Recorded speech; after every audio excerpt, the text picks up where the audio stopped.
It's time to start your engines and be part of the conversation. You can always ask the experts, Raffi and Dan Rosenberg, because it's now time for Clutch Radio. The show starts now. Hello, hello, hello. Hello, indeed.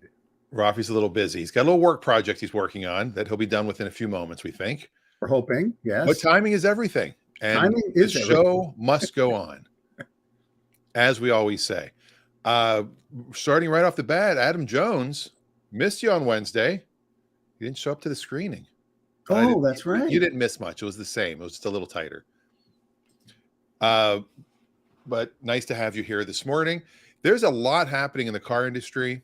It is 2023. There's a lot of people saying, you know, like the Carvana stock went up 43% in one day. So That was insane. Yeah, a lot of people made a lot of money very quickly. Yeah. And a lot of people are saying, people are saying that, you know, that's a good stock for the long term. Like, and I find that hard to believe. Oh, But really? yeah, there are people that say, you know what, it's a super cheap stock and they're going to fix it and eventually they'll be around. Now, why do you think that it's not that's not going to be the case? Because I think that they are burning through cash too quickly. Maybe they'll come out and say, you know, they'll do another stock offering to bring in more money. But I don't know. They were really helped by the pandemic. That's Buying true. a car online was a big pandemic thing. And can you buy a car online? Yes. Can you buy a car 100% online with no human interaction? No. I mean, they do the 7-day guarantee or 3-day or whatever it is. So you get the car to your house, you drive it. I don't like it. They come pick it up. Okay. So it's an extended test drive. But overall, again, there's no fact behind what I'm saying.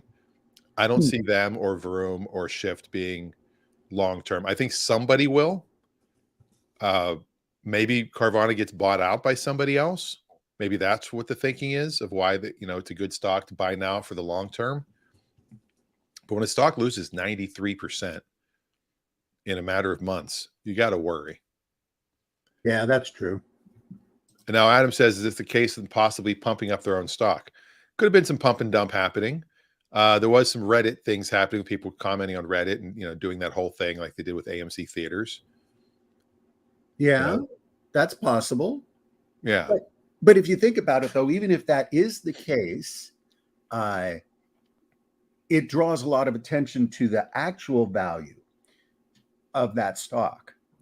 So I do think that to some extent, that kind of activity is going to pull more traditional thinkers to pay attention to the actual mechanics of that stock or the actual fundamentals for it. Not the fundamentals matter in the way they used to, but they may take a closer look at Carvana. And that may be one of the biggest benefits of this kind of quick percentage increase is it draws the attention of people who wouldn't otherwise consider it. Yeah. And as people age out, I mean, that's the other thing too. The car market keeps getting younger and younger, obviously, because you get 18-year-olds that keep turning 18 and 90-year-olds that die. So you slowly get people that are used to buying things the Amazon way and clicking a button to buy here. So it could change, but the traditional car dealership, I don't think is ever going to go completely away. It's adapted quite a bit. Yes, almost every dealership you can get your quote online now. Mm-hmm. I was talking with somebody the other day that's an old car person, and they were saying, I mean, 18 years ago they started in the business, or 20 years ago, and I go, oh, you're a youngster. I can tell you stories from the early 90s. The 90s. Well, and it's just a quick. The early 90s and into the late 90s was the 90s, I believe, was the last decade of traditional auto sales. I think by the 2000s, and certainly by the advent of the smartphone in late 2007, 2008, things had dramatically changed. By then, marketing was already pushing the internet, and once smartphones, everybody had a computer in their hand, the game was over. Yeah, and the story I was sharing with this person who was talking about how the internet changed things at their dealership. I started at two different dealerships. I started their internet department. Did not even have one, and I remember the first one. This was at La Brea Chevrolet, and this was in 2000. So this isn't even early mid 90s. In 2000, the fleet manager, which I don't think that position really exists as much as it used to, the fleet manager came up to me. He goes, "You seem like you know a little bit about computers. I keep getting these things on the printer. I mean, it was like one of those dot matrix printer, customer information on it. And they're interested in a car. Could you help me? Like, I don't know what to do with these." And they were internet leads. They were the first leads that were coming across. And then I went to another dealership, and we started their internet department there. And I remember the general manager yelling at me. He's like, "You can't give prices over the phone. You got to get them in here. And you can't sell a car if people aren't in the dealership. No matter what, you get them here, get them here." And I was always like, why waste their time? Why waste my time? And he said, "Well, he always said weak suck." That was his term. "You're a weak suck. People in here, you're a weak suck." He called me the consumer advocate because I was always looking for the consumer. And I'm like, yeah, because that's the future. This is the way car sales should be. And I said, not only am I giving them numbers over the phone, I'm emailing them to them. He goes, "Oh, you're putting it in writing? They could go to any dealer and shop our numbers." Yeah. Okay. But if I'm the nicest person to them, and I'm the one that sounds the person they want to come talk to when they finally do come into the dealership, that's what's going to happen. And that's what's happening with the online world. I mean, every dealership now, I don't know that they have internet departments anymore. I think because I think they're all their salespeople work with the internet leads now. So it's gone, from it being a separate department, and we were ostracized because we were, selling cars cheaper than everyone else, and everything was, ridiculous, and these highfalutin computers and blah blah blah blah blah. Highfalutin. Thank you for your attention. What happened over here? You said highfalutin. Sorry. What is the origin of highfalutin? I have no idea. Should we Google highfalutin? What in the world? First off, that is so out of character for you. It's like a complete let's figure out where that phrase comes from. My guess is it comes from high notes from the orchestral flute, or from a band where you have to put on a higher pitch or something I don't know, but goodness gracious. I'm not. Well, what's funny is it's one word. It's one word. Highfalutin. Highfalutin. Maybe it does have something to do with the old marching bands, and they have the high flute that plays the high part. That is so funny. Highfalutin. It says possibly an alliteration of high fluting. Another speculation connects the term with high flying or high flighting. And here it says highfalutin, U.S. informal, self-important, pompous, arrogant, or egotistical. Synonyms, I can't read it, it's too small. Bombast, hoity-toity. Hoity-toity, that's another one. So we can go from highfalutin to hoity-toity. You went from highfalutin to hoity-toity in no time. And then here are some samples. It's only a matter of time before some highfalutin developer builds a huge hotel and ruins the scenery. Which you did use the word appropriately. I will give you credit for that. The one Cajun that moved to Austin is too highfalutin to come back to Livingston Parish. He's over there with that mean bread lady. All right, I have to put this in the next episode of It's a Lot, that's for sure. I actually came up for a good line for Tony. Should I tell it to you now? Sure, why not? So Tony's with a customer, and the customer says, "I don't know. I think I should probably go to another dealership and get a second opinion." And then Tony says, "You want second opinion? Ask Tony twice." You don't need second opinion. I tell you twice. I tell you twice. Second opinion. Tony tell you twice. And we have no interaction with customers yet, other than Mr. Anderson and Mrs. Anderson buying Yes. Adam wants to know if there's a picture of Elon Musk along with the description of highfalutin. Yeah, there you go. Speaking of Elon Musk, Tesla stock might have hit its plateau, but might be starting to creep a little bit. Oh, really? Who knows? Well, it is hard to tell. I mean, look, Thank you, Jake. A lot of the fundamentals no longer make sense, and I think the electric car market is reached a kind of a stasis, and the growth for electric cars, Tesla obviously accelerated it tremendously, but it's kind of plateaued. They've achieved the three most important elements in the electric car industry. Number one, they built a mass-produced electric car, which was a tremendous achievement. They've sold over 300,000 of the Tesla 3. That's quite impressive. The second thing is they've achieved the infrastructure to reduce some of the anxiety of long-range use, which is the supercharging stations, primarily on the West Coast, but they're still throughout the United States. And the third thing is the price has come down. Not that long ago, a Tesla was a $100,000 car. So you can get one now. It's hard to get them, but you can get one for 50 grand, but you can get used ones in the $30,000 to $40,000 range, which is very doable considering average price of a new car is $42,000. But, and this is an important feature, really for all intents and purposes, there's essentially no maintenance on a Tesla as long as the software is properly updated. You might have to get tires, and you might eventually have to do the brakes after about 100,000 miles. Yeah. But what's happened now is that every automobile manufacturer is in the hunt. Almost all major automobile manufacturers and some new ones are contributing to the market with new electric vehicles. So it's quite impressive. But what it means is the market has to settle down. It has to find a new normal to where they can really give true valuations. This is why I think Tesla's taking a beating. Other companies are able to deliver a Tesla-like vehicle. Well, part of Tesla too is, same thing with Apple, with Steve Jobs.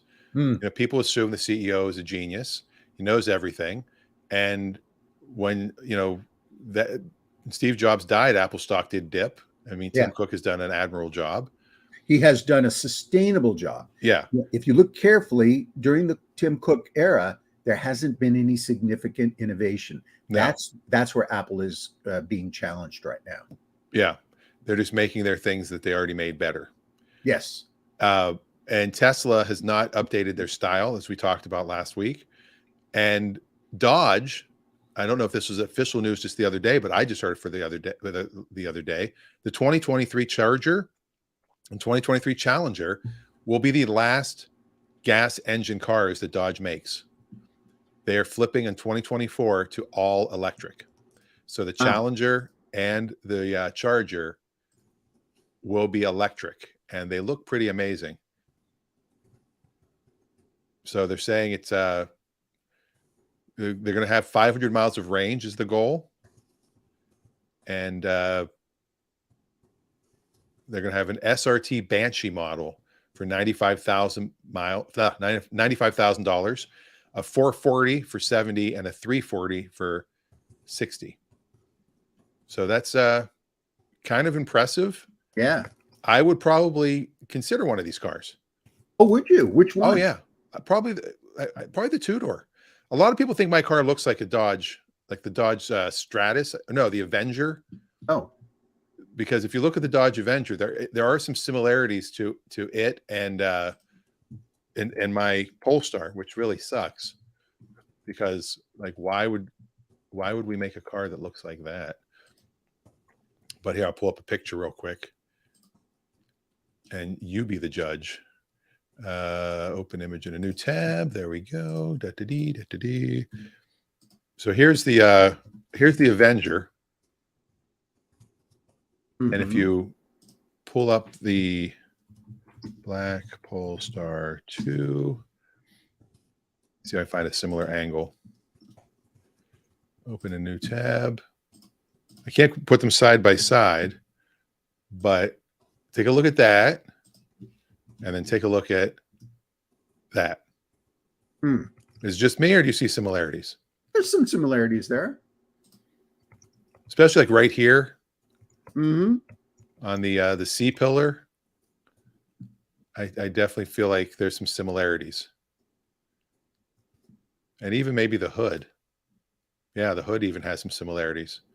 But that's just, that's just me and one of my stupid oh my God, I can't believe I'm looking at this.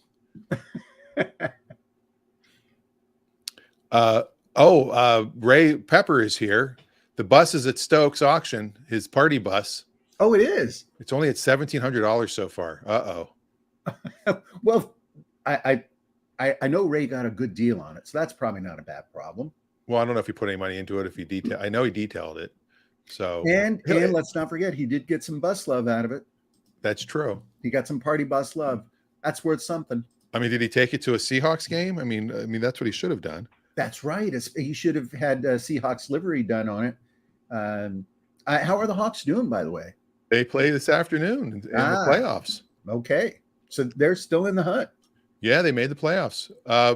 Dan wants to know if it'll have faux engine sounds. I don't know if it will or not. That's right. Dan brings up a good point. There was an electric car that they did that had fake engine sounds. Faux, by the way, is French for phony or fake. And phony, I believe, comes from highfalutin. From highfalutin. It was faux lutin. Highfalutin. Right. It's fake lutin. If you want to do any lutin, it's There's fake. a lot of like poser is French, but faux is fake. But it just sounds when you say faux leather, it sounds like a special leather. Very, very special. So yeah, they came out with an electric car that has the sounds, and it's really kind of funny if you think about it. It reminds me of the. You remember when you were a kid and you put clothespins and playing cards in your spokes, so when you rode your bike, it sounded like it kind of reminds me of that. Oh, here's the bus. It's got 3 days left. He's going to do fine. Party bus. 3 days to go. Look at this thing. It's a Ford E350 chassis with a diesel in it. Nice. It's got the wheelchair lift. Seating for 6 or more. What's it? 1, 2, 3, 4, 5, 6 plus the wheelchair plus the passenger driver. I gotta believe. What are those colors? That purple and yellow. It's kind of like Lakers. Is it Lakers? That's definitely sports team colors. I mean, there's a lot going on here. So, if you're interested, it's the Stokes auction. Just Google Stokes auction, Port Orchard. I think they're Port Orchard. And this thing's been viewed 947 times, Ray. It's got a lot of views. I think you're going to sell this very quickly. I think so too. And with that lift gate on the back, even though it's for wheelchairs, you could turn that into a really like a delivery van. There's a lot of uses for something like that. I mean, it's a diesel with 125,000 miles on it. That's just broken in. It's brand new. Dual batteries have been replaced, and it's got a new starter. Nice. Wow. Center console disassembled, buttons, toggles not working. Well, that's okay. Well, that should be easy enough to fix. Even if I think Ray took the stereo out. Or somebody stole it. Something happened, but nonetheless. But that's a great way to install a newer GPS system. Yes. Eric says the bus is perfect for the It's a Lot Roadshow. It's a Lot Roadshow. Speaking of that, if you're in Boise, Idaho on the 30th, no, Adam, do not go to Boise, Idaho. Unless you're there for work. Excuse me. We're doing a screening in Boise, Idaho on the 30th, Monday the 30th. I was wondering, is Girlsy, Idaho next to Boise? Oh, wow. Jake? Is that a Jake? Dan says it'll be a motorcycle lift for him. See, and that's perfect. Think of that. If you have a show motorcycle, Now, Jake has a good point. We talked about this before, Jake. How much does it tow? I think we looked it up. yeah, I think it does. Was it does have 8,000 tow pounds or capacity. 10? I think it's more than 3,000. E350 I think it's the diesel. 6,000. That chassis should do 6,000 pounds. If I'm not Let's mistaken, see. that's the 350 chassis, right? It's the E350 chassis. Yeah. So that's a 6,000 pound tower. It says it can do 10,000 or 7,200. There you go. So 7,200 is probably the single, and then the 10,000. They do a 350 with a dually. Oh, this is a dually. Then it would be 10,000. Yeah, I this has some think. towing capacity. But even for Jake, who's considering trailer and race car, at 7,000, you're there. He says he wants a minimum of 10. I think it'll do 10. If it's a dually. Did you look under dually? Let's look under dually. Look under highfalutin dually. Highfalutin. I got to tell my wife that one. Dan said highfalutin. I don't know why that's so funny. I don't know why you lost it on that too. You were like, holy crap. It's just so out of character for you. Really? Oh yeah, highfalutin is not a word I'd expect to come out of your mouth. You're too young for that. Somebody my age, I could expect that might happen, because I grew up watching Yosemite Sam cartoons, and I think he probably said highfalutin. This says the 6.8 liter can do 10,000 pounds. There you go. And what engine is this? This says it's the 6 liter. I'm so confused. But nonetheless, I mean, yeah, you'd have to get this for such a steal. And I think this is going to end up in the $7,000 to $8,000 range. It should. And if you need a rig to do darn tootin', highfalutin, darn tootin'. Jake says totally in character for me to say highfalutin. I just don't see it. I just don't see it. I just love the fact that hoity-toity is a synonym. Yes, that's right. We could do a whole show. There are a lot of automotive terms left over from the old. Oh, that's a doozy. That's a doozy. That's another one. That's one you don't hear that often today, but that's what it means. You want to see something weird? What's that? My drink is it makes it so you can see the guitar behind me. Oh, it's like it's because it's green and I'm in front of a green screen. Oh, that's why. Yeah. That is weird. It's an Arizona iced tea. I shouldn't drink it, but it was available. I'm a hoity-toity. You're hoity-toity. How about hoi polloi? Have you heard that one? It sounds like something you would order at a Chinese restaurant. Yeah, I'll have. Or in Hawaii. Can I get the hoi poi? Hoi polloi. All right, let's stay focused. For goodness' sake. Oh, now we can focus. Yes. Your side project is over. I see. My side project is done. What were we talking about? Cars. So if you have any, we haven't had anything from the comment section of questions. I guess Adam brought up some stuff about Tesla, but if you have any questions, buying, selling, trading, leasing, repairing, vernacular. I mean, other than doozy, which was from Duesenberg, correct? Yes. What are some other car vernaculars? Well, vanacular. See that, Jake? I went with vanacular because it's about a van. Some of my favorites include what they used to call, when used cars would come into the car lots to be resold, they would name them based on the color, and they would think about how well they would sell. So a car that was kind of a tan color was called downtown beige. Downtown beige. Downtown beige. So you could take it downtown and nobody would notice it. Grandpa gold. Grandpa gold or grandma gold. Retail red. Retail red or resale red. Oh. Yes. Yes. And let's see, what were some of the others? Trying to remember. One of them I can't say on our radio show Okay. here. But the other thing that the terminology I remember was from a guy that sold Dodges at Claude Short Dodge in Santa Monica. This is the guy that talked like this, right? Talk like this outside of his Yeah, how mouth. you doing? How you doing? Like Dick Cheney, I'm over here. Yeah, I'm over here.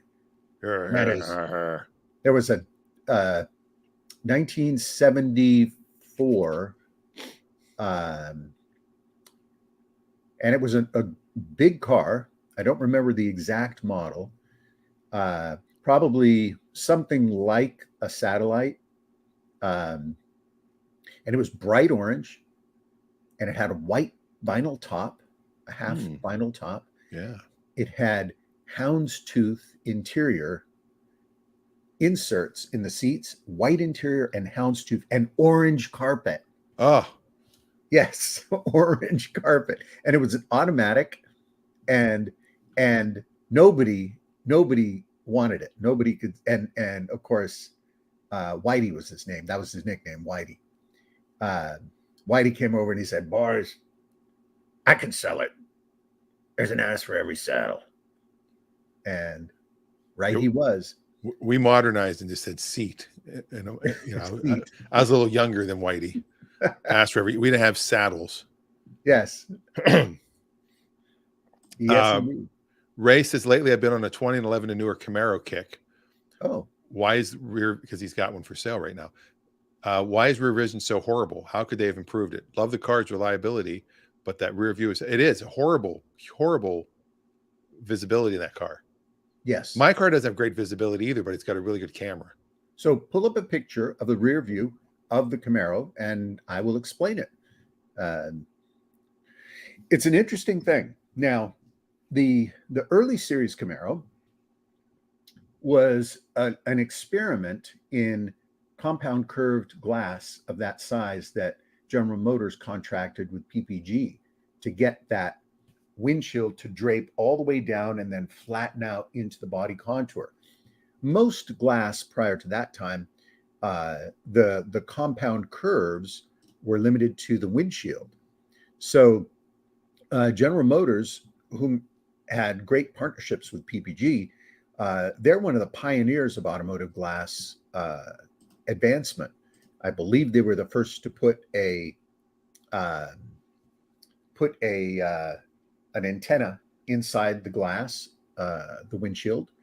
They were the first to do tinted glass, I believe, tinted bands up above the top portion of the windshield. General Motors, in terms of production glass, has done a tremendous amount of improvement over the years, including glass that's optically enhanced for heads-up display. So the rear of this design changed dramatically when they pulled what's called the sail panel, which is the area behind the rear quarter window that forms up to make the rear glass. Now, the rear glass is not called the rear window. It's actually called the backlight. So the backlight, generally on the Camaro, the backlight has been very large, very expansive, and very open. But because of the changes in the structural integrity of the roof, cars like this need to have more rollover protection. So a great deal of that protection is built into that rear sail panel. So if that whole area was glass and it came down over the sail panels to allow a more expansive rear view, it would have been a better design. Now, a rear glass like this is not a problem for an older car because older cars tend to sit lower and they don't have as much of that high haunch that this design has. So this car sits tall in the rear, has a smaller view window out the back, and because of your seating position in that car, your optical vision through the rear view mirror is limited to a very tall, high space. It's further compounded by the fact that you have a rear spoiler that blocks another 6 to 8 inches of view expanse once your eye line angles out the back of the trunk line and down to the ground. Now, I had this car, Yes, and I look at the glass there. exactly. Great visibility. Absolutely. But you could not build this car today because you're not going to get enough structural integrity into the upper portion of that car. But this was a tremendous innovation in glass. And again, and the failure rate for this glass when PBG built this design was very high, but General Motors insisted on it. And it was a big, big selling feature. If you remember in this series car, this was a lift back. So you could open up the back section as well. Yeah. So it was very, very advanced.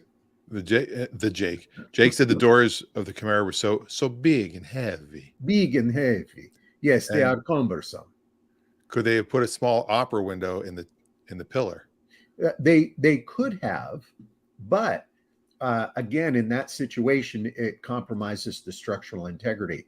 They have the window here. Yes, but why do they black it out? Well, it's because there's probably a portion of structure in there that they're covering up, but they want to make it look like glass. That's another trick that's often done. Oh, so Ray, you did sell it. Good, congratulations. Oh, good. Hello, Ireland. There we are. Norn Iron 01 says, "Evening, morning, gentlemen. Good to see you again." Yes, indeed. To see as well. Perhaps there's some questions regarding what are the number one selling cars in Ireland? That's a good question for our friend from Ireland. I wonder if it's a Holden. Stop holding me. You and I talked about a DeLorean the other day. I have not called the guy yet. You should. Well, I talked to my wife about it. I don't think I can get another DeLorean right now. You should call him anyway. All right. Just call him and chat with him and have a conversation. And I ran the Carfax and it came up with no identification whatsoever. It had 2 items on it from registration. Well, to be fair, it is an 81. True. So, but it still should decode the VIN, and it didn't. But I went to the DeLorean history, and it's from Oakland, California originally. Was he the original owner? Yeah, his dad was it a one owner? His father is either the original owner or he may be the second owner, but he doesn't know for sure. No Holdens in Ireland. I'm ordering a Honda Civic on Monday. Hey, good for you. Hondas are great cars, and the Civic is a fantastic package. The Civic has also gotten bigger too over the years. It used to be a small car, but you look at a Civic today, the dimensions of a contemporary Civic are bigger than the earliest Honda Accords. So they've gotten bigger, bulkier, safer. They've got ABS brakes, modern electronics, comfortable seating. They're fantastic cars. And a brand new one, I don't know how old you are, but it might be the last car that you buy brand new because they'll last 20 to 25 years. No problem whatsoever. Yeah. My mom's driving an 04 right now. We didn't buy it brand new. Had a ton of miles on it, and it's still riding pretty nice. Yeah, they're great cars. Honda makes the best vehicular appliance in the world. That's nice. That's a nice way to say. Adam's got a very interesting question, and I have a theory on this. I want your theory. He went and took his car through Brownberg Car Wash yesterday, even though it was raining. Was wondering if getting a car wash when it's raining is useless, or if that's just a myth. Excellent question. It depends on, I was always like, why are they open? It's raining, and the term rain check, if I'm not mistaken, comes from either a baseball game or a car wash. Because there were some car washes in California that if it rained that day, you could bring your receipt back and get a free car wash. It's California. How often does it rain? So yeah, exactly. But I always think, especially in areas where they put stuff on the roads, salt and whatever. Obviously, you don't get a car wash when it's below 32. Right. That's because water can freeze on stuff and your locks and whatever. But on rainy days, I'll run through the car wash, especially because I have the unlimited monthly deal. So it doesn't really cost me anything extra to do it, but it gets the extra dirt off. I mean, yeah, the first rain is usually dirtier than after, if it just starts raining. Right. So if it's been raining for a couple of days, that rain's that's coming down is not as dirty. The roads aren't as dirty because they've been rinsed away a little bit. So that's why I'm all for it. So Dan is correct. Finally, It does not matter if it is raining or not. Getting a car washed is a good thing to do because the particulates that settle on the surface of your car are damaging to the surface finish. They're very fine, and you don't often see them, but they land on the car and then they sit there. And if you get a light mist or dew on top of the car while it's parked outside overnight, in the morning the sun comes out and it cooks off the moisture and fuses the particles to your finish. Now, a good car wash will soak the car down, moisten those microparticles, get them softened up a little bit, and then the soap will be added. That'll get swirled around, and the soap will have enough lubricant in it to be able to lightly loosen the intensity or the sharpness of those particulates and minimize the amount of scratching to the surface. Now, that will then clean the car, and the surface will be smoother so that when you go out into the rain and rain falls on it, rainwater is likely to wick off of the surface now that has been freshly washed. Whereas if you just continue to drive it, all those little microparticles will act as traps, and more microparticles will fuse to those particles, and then you'll get a buildup of microparticles, which turns into a layer of stuff, and that stuff, other stuff sticks to, which eventually adds to abrasive qualities to your finish. Norn Iron says if you don't wash your car when it rained here, you never get it washed. Yes. Dan says rain isn't dirty. The road spray from the car ahead of you is. Yes, but my point was, like, we get smoke here. We get, we have big fires. So when the rain comes after that and there's all this pollution there, isn't that rain a little bit dirtier than rain that after it's been raining for a week? Maybe I'm wrong. Well, there are atmospheric particles that do come down with rain, but Dan is right that the majority of what's affecting your car is road spray. And yeah, yes, and $6 for the ceramic shield. Now ceramic shielding is different from ceramic coating. So those are two different things. The ceramic shield is a chemical that's applied to the car that will act as a particulate inhibitor. So again, the finish will get that coating on it, and particulates will drift off more easily. So it's probably somewhere on the order of, I'll say, a 30 to 40% improvement in it's less adhesion. So it tends to drift off more quickly. Clay bar is a great way of removing some of the more aggressive particulates.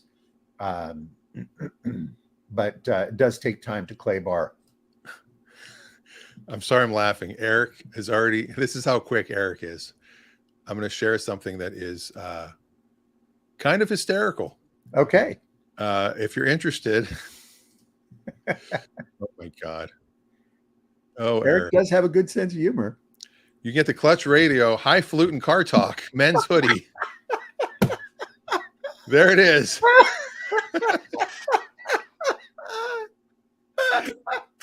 I want one. Oh my God. I don't even know what it says, and I already want one. Highfalutin car talk with Raffi and Dan. Established 2020. Look at that. We got a crest and everything. It looks highfalutin. That's the highfalutin crest. Look, there's my hat. It's highfalutin. That is hilarious. Wow. We could have a highfalutin edition or a highfalutin section where we feature a highfalutin car. Any car that's a Brougham is highfalutin. Yes, a Brougham. Brougham is highfalutin. By the way, other things that are available in the airdanshop.com. If you want to buy any of this stuff, where's our shop? He actually sent me the link to. Well, that's. We have the Airdan Film Festival University, which is FU. Yes. You can get that available too. But the Clutch Radio attire is really, if we have the highfalutin edition, I think would sell out in a matter of days. Yeah. So you can go to you too can buy your Clutch Radio stuff at airdanshop.com. Yes, you Just go to can. airdanshop.com that quickly. That's how effective our massive staff, our creative staff, our entrepreneurial staff is. And I think our new logo is done. Yes. And I think the opening has to be different too. I think it's going to be welcome to Clutch Radio. Clutch with Radio. Raffi and Dan. For highfalutin talk radio. It's a doozy. Today we're going to talk about the brome. So what do they call those? The crest that has these sort of olive branches on the side. That's on Cadillac, but it's also on the special edition or the SE from Dodge products in the 1970 to 74 range, I believe. Special edition SE. Yes. We're the CR. Yes. All right. So here's what I'm going to do real quick. Clutch Radio Highfalutin edition. Oh, highfalutin. You're never going to live that down. One time I say a word.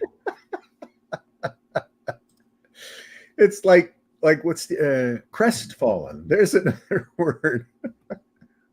Well, we are, we are with a crest now. That's true. So let's get back to the car wash question. There's another element of the car wash which is, I think, really important, and that is the undercarriage spray. Got to wash your undercarriage. Yes, some car washes offer that as extra. I recommend it, not all the time, but I recommend it particularly during the winter months. So if you're getting a car wash and the weather is inclement, it is a good idea to do that because, as Dan commented in the comments, the road debris is spraying up on the bottom of your car and collecting on hoses, collecting on raw metal parts. And by cleaning those off, you reduce the amount of corrosion and buildup that will eventually harm your vehicle. So it's a good idea to get the undercarriage blasted periodically. Yes. And speaking of undercarriage, we talked last week when we were in the Fiero about there potentially being a vacuum leak somewhere. Yes. And there are brake lines running along the entire body of the car, obviously. And the body of the car might have been submerged in some water for a little while. And it's also it's a little rusty under there. So I thought of undercoating, and that would probably clog up any little pinholes that might be under there. That is true. You could run undercoating from the bottom of the car, but remember, whatever coating or anything you put over a high pressure brake line, it is not going to work. The amount of pressure that is moving through those tubes is so high that any kind of banding or crimping or coating is probably not going to do it. It would have to be a pretty durable material to be able to, you'd have to locate that and then take care of it. The problem with pinholes or rust holes in brake lines is not that the fluid comes out, it's that other stuff goes in when there's no pressure being fluidated through the hose or through the tube. Fluidated, is that a word? Yeah. And so, yeah, that's a word. So other stuff comes in. Yeah. And it's coming in. Remember, there's pressure and then there's a relaxed state. So that ends up sucking in moisture. And moisture inside your brake lines is never a good thing. That system wants to be completely sealed. Yes. Ray says, Raffi, I'm ready to hand you the keys and title to the Spider for Bring It Show. Remember, it's 2005, last year when they halted production. This is the come and get it. MR2. Come and get it. No more tables in the way of getting it out, or I can drop it off on Bainbridge. Hey, we could do it. That number seems a little high. 90K.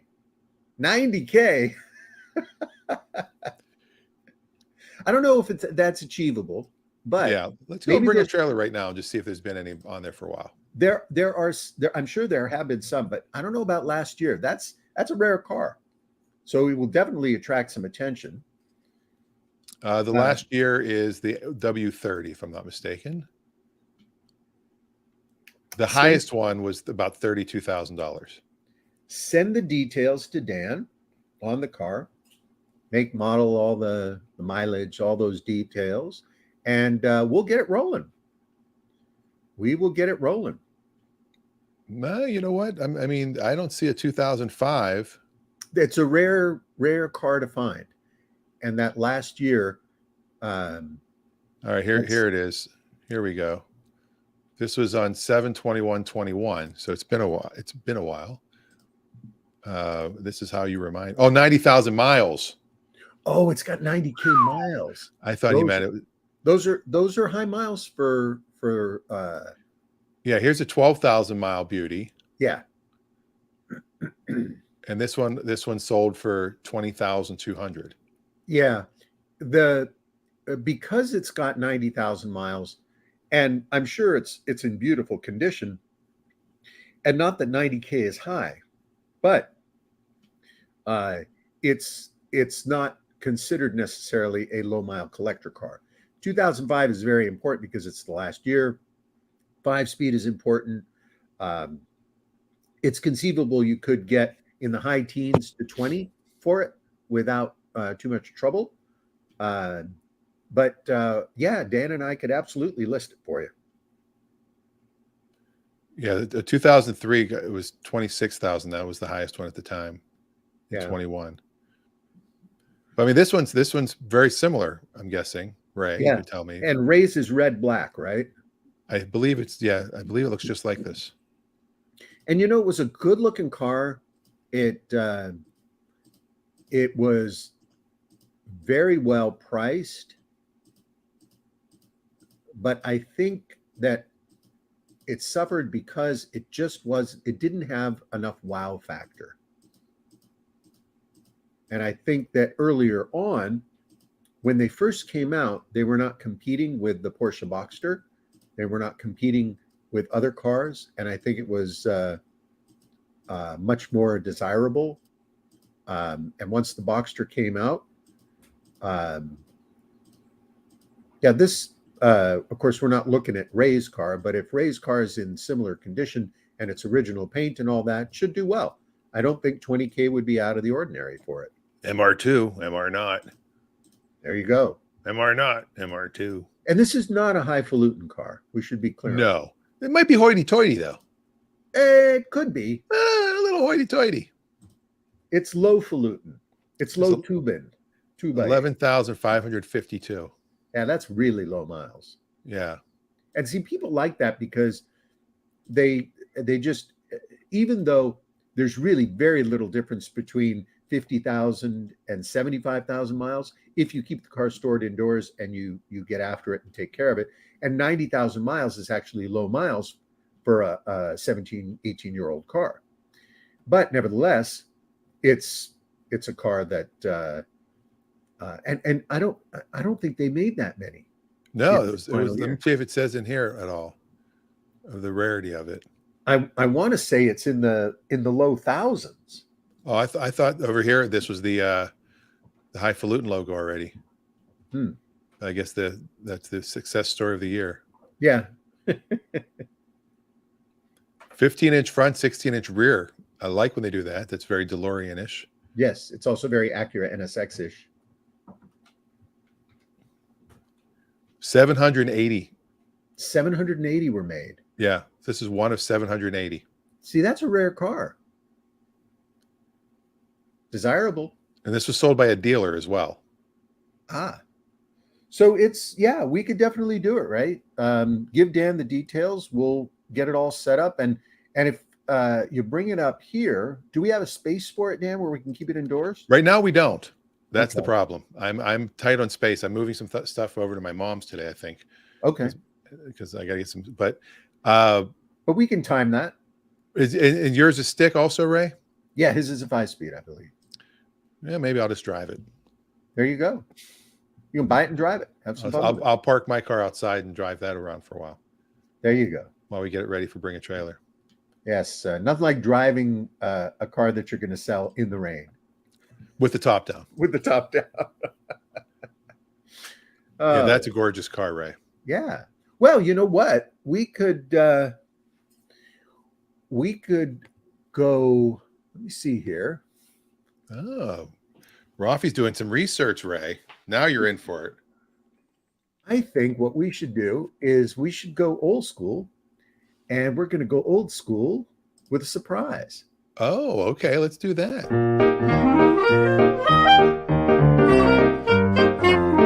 Audio Jungle. All right, it's time for old school. And today, old school is inspired by our good friend Ray. And the car we've chosen is the 1984 first generation Toyota MR2. Ah, The Toyota MR2 was a fantastic automobile. Now, keep in mind, 1984 is when the first one came out. So the initial MR2 was quite a bit more angular than the final iteration, which we saw in Ray's car in 2005. But if you consider during that time, there really wasn't anything quite like it. The MR2 had a mid-engine, which was very unusual. They utilized the same engine that they had from the front-wheel drive front engine componentry and just simply moved it to the middle of the car. Now, this had been done before. Fiat had experimented with the Fiat X19 and developed a very, very sophisticated package that sold quite well. But even that car was utilizing the front drive componentry moved to the middle of the car to create more of a sports car. The performance from the very first of these cars was quite good, delivering 0 to 60 in sub 8-second ranges for slightly modified cars and 16-second range quarter miles, which was quite impressive for the time. They were low priced and they were volume production. So even though you saw quite a few of them out on the road, you could option them. They had quite a range of colors that were available at the time. And over time, various improvements were added to the car, including, I believe, a twin cam engine, which came with more horsepower. They rallied these cars to great success with quite a bit of modifications. And then the second generation models came in 1989. And I believe the second gen lasted the longest. They had about a 10-year run, but it is the first generation MR2 that is considered today the most collectible among enthusiasts because it set the standard. It was quite unusual, quite unique, and very successful. Now, you might expect to pay somewhere between $5,000 and $10,000 for a really nicely preserved early first edition car in 84 or 85. I've seen some examples in the teens, but these are very pristine low mile cars with original finishes. These are not complicated cars mechanically, but you don't want to restore one. So be sure that you buy a very good example, perhaps the best example you can, and then just drive the wheels off of it because they're very, very enjoyable. They run very, very well. You can add performance componentry to the engine. You can increase the horsepower. You can improve the suspension if you want to do a modified car. But if you decide to go the modified route, start with a good base car, maybe a high mile car, and then do your improvements from there on. Yeah. So, Mr. Two, thank you, Ray. Yeah. I just did a quick search on Craigslist. Yeah. And I did a 1,000-mile radius of here, California, Pennsylvania. There's not one first generation selling on Craigslist right now. They are hard to find. And I used to own one. Yeah. So I've owned 3 Fieros and 1 MR2. You're Mr. Mid-Engine because I like the mid-engine. Yeah. You like and the I mid-engine? had 3 red and 1 black. Ah. Those are the colors. But I had the red one I had was an 80 Well, I think 84 is when they started making them. 85 might be the first model year. I think 84 was the first production. I think. Yeah. I think I had an 85. Yeah. Might have been an 86, but I had it in 90. So right when I moved to Orlando. 85, And 86, the 87. engine caught on fire. Yeah, that's It was just an oil leak, but yeah. the Big oil leak. they made a metallic blue, a medium metallic blue, kind of an aqua metallic blue. Beautiful color. That's the color to get if you can find one, because it's very, very nice, very unique, and doesn't look like it actually looks, when people see that color on that car, they actually think that it's not an MR2. They think it's something else, because it actually changes the look of the car quite a bit. That's interesting that the color would do that. Yeah, yeah. And it's from a design perspective, this was the sort of the tail end of the wedge angular look. Is that the color? That's the color. It's a very pretty color. That is Very pretty. And it was quite an advanced automobile for its time. And 1984, that's what you got to remember. Mid-engine, performance, short wheelbase. That's more than a decade before Porsche finally went, yeah, we should do one of these as well. But Pontiac said, oh, we'll do it at the same time. Sure. Because it's the same time as the Fiero. Yeah. But the Fiero, I'd rather have an MR2 than a Fiero. Well, and a big part of the reason why the MR2 was better was because of that engine. That the engine, the Iron Duke and the Fiero really didn't do it any favors. No. Although the V6 we drove last week, it had some pep. Plenty of grunt, but by then the car was done. The sales were dropping. Well, that was it's 85. That's the first year of the GT. Was that okay? Yeah, we were in a V6 last week. In 85. No, 88 true, was 88 was last year. I forgot that your car was an 85. That's right, because it's the coupe body, not the fastback one, which came later. Yeah, the 86. Yeah, I'm a savant when it comes to Fieros. I mean, who needs to be a savant when it comes to Fieros? I mean, how highfalutin is that? That's pretty highfalutin. A little hoity-toity as well. So I know you have a trip to do right now. I do. I need to get up and packing and head out. Portland's going to be about 3 to 3.5 hours, and then we have to be at a special event, prepare ahead for that, and we're in and out because I got to go from there. I got to go down back to Seattle, drop someone off at the airport. So it's going to be crazy, long day. And I'll be traveling on Monday down to Los Angeles. So they're and Eric of Dan, who gave us our brand new logo up there. He's also out of town this week. So there's no film festival. For the first time ever, we're skipping the film festival. Oh, that's that. Wow. Okay. Yeah. So we're skipping it. But if you are into the movie Life with Dick and Jane, we're doing the remake and the original. That's our double feature for next week. So if you want to get into that. You know what you need to do is you need to run that image that shows the film melting, like getting stuck inside and melting, and then say there will be no Air Dan today. Oh, that's not bad. And by the way, last week we did the Italian Job, which we also did on this show. Great movie, Italian. Yeah, great movie. Love that movie. Fun with Dick and Jane. What did I say? Fun with Dick and Jane. Yes. What did I say? Yes. Eric I said something other than Fun with Dick and Jane. I think you said Dick and Jane. Oh, all right. But it's life with it's Dick and Jane. It's Dick and Jane. I mean, come on. Let's not be all hoity-toity with me here. Oh, I said life with Dick and Jane. Life. Well, life is fun.